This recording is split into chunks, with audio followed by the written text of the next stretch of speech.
9 వార్డుల్లో జరుగుతున్న కరెంటు 7వ వార్డుల వాళ్ళు 9వ వార్డుల వాళ్ళు ప్రజలు తిన్నగా ఒక రిప్రజెంటేషన్ తీసుకుని అదే రావడం కూడా వెళ్ళలేని పరిస్థితిలో ఉంది.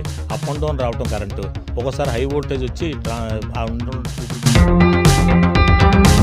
వాటికి కరెంటు సరఫరా చేతి నుంచి ఉండదు, 2 నెలల నుంచి ఉంది. అయినా ఈ రోజు వరకు మీ దృష్టికి రాలేదు. ఈవేళ అక్కడున్న పార్టీ బోర్డ్స్ తీసి 100 పెట్టడానికి మీకు ఏంటి?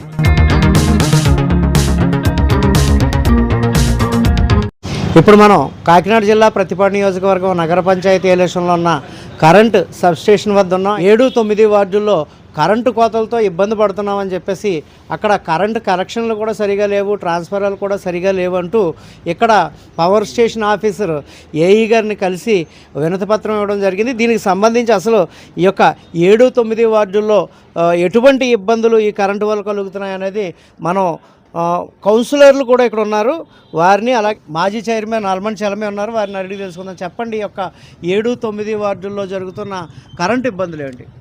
అధికారం న్యూస్ వారికి హృదయపూర్వక నమస్కారాలు, అలాగే ప్రేక్షకులందరూ కూడా హృదయపూర్వక నమస్కారం తెలియజేస్తున్నాను. ఈరోజు ఉదయం 7వ వార్డుల వాళ్ళు 9వ వార్డుల వాళ్ళు ప్రజలు తిన్నగా ఒక రిప్రజెంటేషన్ తీసుకుని నా దగ్గర రావడం జరిగింది. అక్కడున్న సమస్య ఏంటంటే వాళ్ళ లో వోల్టేజ్ వస్తుంది, కరెంటు పూర్తి స్థాయిలో ఉండకపోవడం వల్ల కనీసం ట్యూబ్లైట్ కూడా వెళ్ళలేని పరిస్థితిలో ఉంది. అప్ అండ్ డౌన్ రావడం కరెంటు ఒకసారి హై వోల్టేజ్ వచ్చి ట్యూబ్లైట్లు పోవడం, అనేక రకాల ఇబ్బంది వచ్చాయి. టీవీలు పోతున్నాయి. ఒక నిర్దిష్టమైన టైంలో కరెంట్ ఈ టైం ఉంటుంది, ఈ టైం పోద్ది అనేటువంటి లేదు. ఎప్పుడు ఉంటుందో తెలియదు, ఎప్పుడు పోతుందో తెలియదు. అదేవిధంగా చాలా ఇబ్బందులు పడుతూ ఉన్నారు. వాళ్ళందరూ వచ్చి ఏఈ గారిని కనుక్కొని అసలు విషయం దీన్ని ఏంటి, దీని పరిణామం ఏంటి, దీనికి ఏం చేయాలి, పరిష్కారం ఏంటని చెప్పి ఏఈ గారి దగ్గర అడగడానికి వచ్చాం. మాకు తెలుస్తుంది ఏంటంటే అక్కడ నంది వీధిలో నంది దగ్గర 40 వోల్ట్స్ ట్రాన్స్ఫార్మర్ ఏదో ఒకటి ఉందన్నారు. దాన్ని 100 చేస్తే ఆ 9వ వార్డులో వాళ్ళకి 7వ వార్డులో వాళ్ళకి కూడా లో వోల్టేజ్ సమస్య తీరుతుందని చెప్పేసి మాకు తెలిసింది. అదే విషయాన్ని ఏఈ గారి దగ్గర ప్రస్తావించాం. మరి దాని మీద ఇంకా ఏఈ గారు మాకు ఏ విషయం తెలియజేయలేదు. మీ ద్వారా ఏఈ గారిని అడిగి అది ఎప్పుడు పెడతారు ఏంటో తెలుసుకుందాం అని చెప్పి మేము వచ్చాం. అంటే ఈ ఎండాకాలం ఏదైతే వచ్చిందో అప్పటి నుండి కూడా టోటల్ 20 వార్డుల్లోనే కాకుండా ఈ యొక్క సబ్స్టేషన్కి సంబంధించిన ప్రతి చోట కూడా అప్రకటిత కరెంటు నిలుపుదల చేస్తున్నారంటూ చాలామంది అధికార న్యూస్ కూడా ఫోన్ చేయడం జరిగింది. కానీ దీని మీద ఇప్పటివరకు ఎవరు స్పందించలేదు. అయితే కరెంటు పలానా టైం పోతుందని గతంలో ఒక టైం పెట్టేవారు. ఇప్పుడు ఆ టైమ్స్ ఏమీ లేవు, టైమింగ్స్ ఏమీ లేవు. ఉదయం రాత్రి కూడా 24 గంటల వ్యవధిలో ప్రతిరోజు అప్రకటిత కరెంటు కోతకి కారణాలు ఏవై ఉంటాయంటారు? కారణాలు ఏమంటే ఓవర్లోడ్ అవుతుందండి. అన్ని చోట్ల కూడా కరెంటుని వాడకం పెరిగింది, విపరీతమైన ఎండలు. అధికారులకు సంబంధిత సిబ్బంది కూడా మా దగ్గర పూర్తిగా లేరనేటువంటి వాయిస్ కూడా వినబడుతుంది. ఎంటైర్ ఏలేసం అంతా కూడా లో వోల్టేజ్ రావటాలు, అప్ అండ్ డౌన్ రావటాలు. ఒక టైం మీరు అన్నట్టుగా ఒక టైం ప్రకారం కరెంట్ ఉండడం, ఒక టైం ప్రకారం కరెంట్ పోవడం అనేది లేదు. ఇవాళ చాలా సమస్యలు వచ్చాయి. ఈ కరెంట్ అనేది లేకపోవడం వల్ల జీవన విధానం ఇబ్బంది వచ్చింది. తాగడానికి మంచినీళ్ళు కూడా లేని పరిస్థితిలో కొన్ని ఏరియాల్లో అయితే మంచినీళ్ళు కూడా లేని పరిస్థితి వచ్చింది. ఏంటని చెప్పి అడుగుతుంటే డిపార్ట్మెంట్ వాళ్ళు చేతులు ఎత్తుతున్నారు తప్ప ఎవరు ఏం కనపట్టలేదు. అధికారులు కూడా పూర్తి స్థాయిలో సమాధానం చెప్పట్లేదు. ట్రాన్స్ఫార్మర్ పెడుతున్నాం, అదిగో పెడుతున్నాం, ఇదిగో పెడుతున్నాం, ట్రాన్స్ఫార్మర్ పెట్టి దాని చుట్టూ పూజలు చేస్తున్నారు తప్ప దాంట్లో కూడా ఓపెన్ చేసి పరిస్థితులు లేరు. ఇప్పుడు మేము అడిగింది పెద్ద సమస్య కాదు. ఆ ట్రాన్స్ఫార్మర్ మార్చి వేరే ట్రాన్స్ఫార్మర్ పెట్టంటే లో వోల్టేజ్ తగ్గుద్దాను. నేను అడిగింది ఓన్లీ 7వ వార్డు 9వ వార్డు కాదు, ఎంటైర్ ఏలేసం అన్ని చోట్ల కూడా లో వోల్టేజ్ సమస్య మాత్రం పూర్తి స్థాయిలో ఉంది.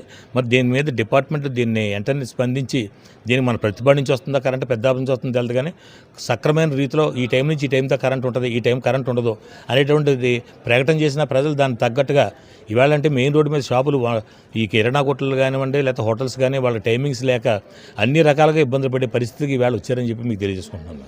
ఇది పరిస్థితి మనం చూసాం కదా. ఇక్కడ కేవలం మెన్నోలేరు, అలాగే పెరిగిన గ్రామానికి సరిపడే విద్యుత్ సరఫరా చేసే ట్రాన్స్ఫారాలు లేవు.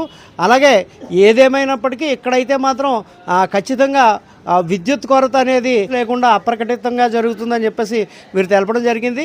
దీన్ని వెంటనే పరిష్కరించుకుంటే ఉద్యమం చేపట్టాల్సిన పరిస్థితి కూడా ఉంటుందని చెప్పేసి అధికార న్యూస్కి ఫోన్ చేయడంతో ఇక్కడికి వచ్చి మనం ఈ యొక్క న్యూస్ కవర్ చేయడం జరుగుతుంది. అయితే ఇప్పుడు ఏదైతే ఈ యొక్క 20 వార్డుల్లో కూడా కరెంటు ఇబ్బందులకు ప్రజలు నానా ఇబ్బందులు పడుతున్నారంటూ ఇక్కడ ఆరోపించడం జరిగింది. అలాగే ప్రధానంగా 7, 9 వార్డుల్లో ఈ యొక్క కరెంటు సమస్యను వెంటనే పరిష్కరించాలని చెప్పేసి ఏఈ గారికి మెమరాండం ఇవ్వడం జరిగింది. దీనికి సంబంధించి అసలు కరెంటు కోతలకు సంబంధించి ఎందుకు ఇంత జాప్యం జరుగుతుందనేది ఏఈ గారిని అడిగి తెలుసుకుందాం. చెప్పండి, వారి ఆరోపణ ఏంటంటే ఈ యొక్క 20 వార్డుల్లో కూడా, అంటే మీకు ఇచ్చింది 7, 9 వార్డుల కోసం మెమరాండం అయినప్పటికీ 20 వార్డుల్లో కూడా అప్రకటితంగా కరెంటు తీస్తున్నారని చెప్పేసి ఒక ఆరోపణ చేశారు. ప్రస్తుతం అయితే కరెంటు కోతలు ఎక్కడ లేవండి అధికారికంగాన. ఇప్పుడున్న టెంపరేచర్కి ఈ మా ట్రాన్స్ఫారాలు అవి వేడెక్కడం వల్ల అక్కడక్కడ వైర్లు తెగి అంతరాయం తప్ప ఎక్కడా కూడా అనధికార కోతలు కానీ అధికార కోతలు కానీ ఎక్కడ లేవండి. ఈ వేసవి ఎక్కువ టెంపరేచర్ ఉండడం వల్ల కరెంటు ఇబ్బంది అవుతుంది తప్ప ఎక్కడా కూడా మన ఏలేశ్వరం నగర పంచాయతీలో ఇబ్బందులు ఎక్కడా లేవండి. ఇబ్బందులు ఉన్నట్లయితే మేము వెంటనే మా సిబ్బంది ఇమీడియట్గా అంటే ఇక్కడ ప్రస్తుతానికి ఏదైతే పవర్ స్టేషన్ ఉందో ఈ పవర్ స్టేషన్కి సంబంధించి 21 వార్డుల్లో కూడా గతం కన్నా ఇప్పుడు ఎక్కువగా పెరిగారు. కానీ పవర్కి సంబంధించిన ట్రాన్స్ఫరాలు కానీ లైన్లు కానీ కరెక్ట్గా పని జరగట్లేదు. దానికోసం ఇవన్నీ ఇబ్బందులు అవుతున్నాయని చెప్పేసి మీరు ఆరోపణ చేయడం లేదండి. మేము సమ్మర్ యాక్షన్ ప్లాన్లోని ఏలేశ్వరం నగర పంచాయతీలో చాలా ట్రాన్స్ఫారాలు పెట్టామండి.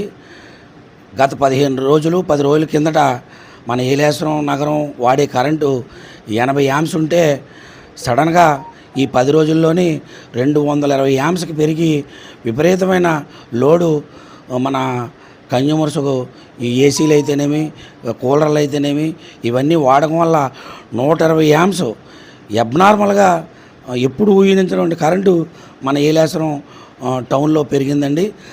అయినా పెరిగినా కూడా ఇబ్బందులు వచ్చినా మేము ఎక్కడికక్కడే మా సిబ్బందితోటి సరిచేస్తున్నామని తెలియజేసుకుంటున్నాను. కానీ ఈ యొక్క 21 వార్డులు అలాగే మండలంలోకి సంబంధించి ఈ యొక్క పవర్ స్టేషన్కి సంబంధించిన చాలా ప్రాంతాల్లో సంబంధించిన మెన్ లేరు. దాని గురించి ఈ యొక్క కరెంటు పోయినప్పుడు జాప్యం అవుతుంది, లేట్ అవుతుందని చెప్పేసి అంటున్నారు. ఏంటండి? లేదండి, మన నియోజకవర్గ పరిధిలో చూసుకుంటే ఓవరాల్గా మన ఏలేశ్వరం మండలంలోనే మేము కరెంటు సరఫరా మెరుగుదలగా ఇస్తున్నామండి.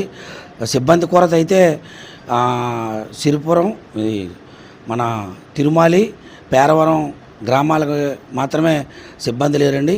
ఉన్న అన్ని చోట్ల సిబ్బంది ఉన్నారు. ఉన్న సిబ్బందితోటే మేము 24 గంటలు సిబ్బంది పనిచేస్తున్నారండి. నియోజకవర్గంలోనే అతిపెద్ద గ్రామం ఏలేశ్వరం నగర పంచాయతీ ఇప్పుడు మున్సిపాలిటీగా కూడా అవతరించింది. ఈ యొక్క మున్సిపాలిటీలో సంబంధిత సిబ్బంది లేరని చెప్పేసి ఇప్పటికే కామెంట్స్ వినబడుతున్నాయి. లేదు సార్, మనకి 2 లైన్ మ్యాన్లు, 2 జేఎల్ఎంలో, 1 లైన్ ఇన్స్పెక్టర్, మొత్తం నగర పంచాయతీలో 5 పనిచేస్తున్నారు. వీళ్ళు ఎప్పుడు కూడా సర్వీసు రాత్రి 2 అయినా 3 అయినా కూడా తెల్లవారులు కూడా చేసిన రోజులు ఉన్నాయి. ఈ 15 రోజులకు మట్టి నుంచి ఉన్న వేసవి దృష్ట్యా సాధ్యం మట్టుకి కరెంటు సరఫరా మేము చేస్తున్నామండి. సార్, ఇప్పుడు మేము ఇచ్చిన కంప్లైంట్ నిమిత్తం మాకు ఆ ట్రాన్స్ఫారం పెంచురా. ఇప్పుడు మేము కంప్లైంట్ ఇచ్చాం, అక్కడ లో వోల్టేజ్ వస్తుందని. ఆ లో వోల్టేజ్ ఎప్పటి నుంచో ఉంది, అది 2 నెలల నుంచి ఉంది. అయినా ఈ రోజు వరకు మీ దృష్టికి రాలేదు. ఈవేళ అక్కడున్న 40 వోల్ట్స్ తీసి 100 పెట్టడానికి మీకు ఏంటి ఇబ్బంది? సార్, ఏదైనా సమస్య వచ్చినప్పుడు దానికి ఎస్టిమేట్ వేసి అంచనాలు పంపిస్తామండి. శాంక్షన్ తీసుకొని ఆ సమస్యని సాల్వ్ చేస్తామని తెలియజేసుకుంటున్నాను. సార్, అంటే ఈ సమ్మర్ వెళ్ళిపోద్ది అంటారా? అంటే మీరు ఎస్టిమేట్లు వేసి ఎన్ని చేసేసరికి ఈ ఎండాకాలం పోయిన తర్వాత ఇస్తారా మాకు? సార్, మాకు ఏదైనా సరే ఎస్టిమేట్ వేసుకొని సంబంధిత అధికారి ద్వారాగా శాంక్షన్లు అవి తీసుకొని మేము ట్రాన్స్ఫారం పెట్టి తాజ్యమైన త్వరలో ట్రాన్స్ఫారం పెట్టి సమస్యను పరిష్కరిద్దామని తెలియజేసుకున్నాను. ఇప్పటి వరకు ఆ సమస్య ఎండాకాలం ప్రారంభమైన దగ్గర నుంచి కూడా లో వోల్టేజ్ సమస్య ఉంది. దానికి సంబంధించి ఇప్పటి వరకు ఎటువంటి పరిస్థితుల్ని అధికారుల దృష్టికి తీసుకెళ్లారు? సార్, ఇప్పుడున్న పరిస్థితుల్లో అయితే ప్రతి ఒక్క కన్జ్యూమర్ కూడా ఏసీలు కొత్తవి కొని మాకు తెలియపరచకుండా ట్రాన్స్ఫార్మర్ మీద అదనంగా లోడ్ వేయడం వల్ల మాకు అంచనాకి రాకుండా ఉన్నది. ఇప్పుడు సమస్య వచ్చింది కాబట్టి దాన్ని పై అధికారుల దృష్టికి తీసుకెళ్ళి సాధ్యమైన త్వరగా పరిష్కరిస్తాను. Thank you sir, thank you. ఇది పరిస్థితి. ఇక్కడైతే మాత్రం ఈ సమ్మర్కి సంబంధించి అధిక లోడ్లు అవ్వడం వల్ల ఈ యొక్క కరెంటు నిలుపుదల చేయడం అని చెప్పేసి ఏఈ గారు చెప్పడం జరిగింది. కానీ కన్జ్యూమర్స్ అడిగిన ప్రశ్నలు ఏంటంటే ఇక్కడ కరెంటు నిలుపుదల అంటే అప్రకటితంగా ఏ టైంలో కరెంటు తీస్తున్నారు అనేది లేకుండా ప్రతిసారి కరెంటు నిలుపుదల చేయడం జరుగుతుంది. అది కరెక్ట్ కాదు. అయితే సమ్మర్కి ముందే ఇటువంటి రెక్టిఫైస్ ఏమైనా ఉంటే చేసుకోవాలి. కానీ సమ్మర్ వచ్చిన తరువాత ఇప్పుడు ప్లాన్ చేస్తున్నామంటే సమ్మర్ వెళ్ళిపోయే పరిస్థితి ఉంది కదా, ఇప్పుడు ప్లాన్ చేస్తున్నామంటే అది కరెక్ట్ కాదా అని చెప్పేసి ఇక్కడ అలమండ చలమే ప్రశ్నించడంతో, లేదు ఇప్పటి వరకు కొత్త కలెక్షన్లు అంటే ఏసీలు ఏవైతే ఉన్నాయో అధికంగా భారం పడుతుంది. కొత్త ఏసీలు కొనుక్కున్నవారు మాకు తెలపకపోవడంతో ఎక్కువ అధిక భారం ఈ యొక్క ట్రాన్స్ఫార్మర్ పడింది. అంతే, దీనికి సంబంధించి ఇప్పుడు మేము వెంటనే పై అధికారుల దృష్టికి తీసుకెళ్ళి తప్పనిసరిగా ఆ సమస్యను రెక్టిఫై చేస్తామని చెప్పేసి తెలపడం జరిగింది. కానీ ఇటువంటి సమస్యలు ఏమైనా వచ్చినప్పుడు తప్పనిసరిగా ముందుగానే, అంటే సమ్మర్ ఎక్కువగా ఈ కరెంటు ఇబ్బందులు సమ్మరు అలాగే వింటర్ సీజన్లో ఎక్కువ జరుగుతుంటుంది. ఏంటంటే వర్షాకాలంలో కూడా గాలి వేసినా కూడా కరెంటు పోయే పరిస్థితి ఏలేశ్వరం చుట్టుపక్కల ఉంది. గాలి వేసినా కరెంటు తీసేస్తారు, ఎండ కాసినా కరెంటు తీసేస్తారు, అలాగే వర్షం వచ్చినా కరెంటు తీసేసే పరిస్థితులు ఉన్నాయి. కాబట్టి వీటిని కూడా రెక్టిఫై చేయాలని చెప్పేసి ఇక్కడ స్థానికులు అడగడం జరిగింది.